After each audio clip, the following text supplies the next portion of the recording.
دشمن ہمیشہ دماغ کے منتخب کرو اور دوست ہمیشہ کردار کے۔ دوست وہ ہے جو تمہیں اس وقت پسند کرے جب تم کچھ بھی نہ ہو۔ مطلب کے بغیر رابطے میں سچے دوست کی نشانی ہے۔ کبھی مشورہ جو کرو تو ایسے لوگوں سے کرو جو اللہ سے ڈرتے ہوں۔ مصیبت اور فساد کی جڑ انسان کی اپنی گفتگو ہے۔ ہستی کا آئینہ فنا ہے، فنا اختیار کر تاکہ تو ہستی کو دیکھ لے۔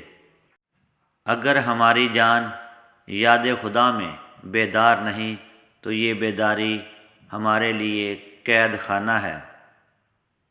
صرف رسمی تعلیم کا مقصد روحوں کو تباہ کرنا ہے۔ ہر فرد موت سے خوف زدہ ہے، لیکن حقیقی صوفی اس پر کہا لگاتا ہے۔ جب انسان کی آنکھوں سے ندامت کے آنسو بہتے ہیں تو اس پر رب کی رحمت برستی ہے۔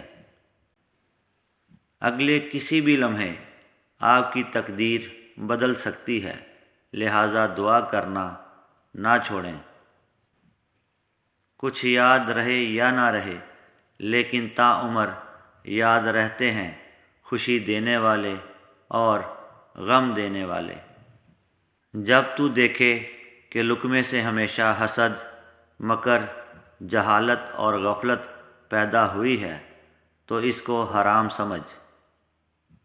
جب خدا ہماری مدد کرنا چاہتا ہے تو ہمیں انکساری کی طرف مائل کر دیتا ہے۔ میں نے بہت سے انسان دیکھے ہیں جن کے بدن پر لباس نہیں ہوتا، اور بہت سے لباس دیکھے ہیں جن کے اندر انسان نہیں ہوتا۔ کسی کے ساتھ محبت جیسے پاکیزہ تعلق میں رہنا اور پھر اسے چھوڑ دینا قتل کرنے کے برابر ہے۔ صرف دل سے ہی تم آسمان کو چھو سکتے ہو۔ تمہارا گھر چاہے کتنا پرسکون ہو اور شاندار ہو، اس میں تمہارے رازوں کو جگہ نہیں مل سکتی، اور نہ ہی تمہاری تمناؤں کو۔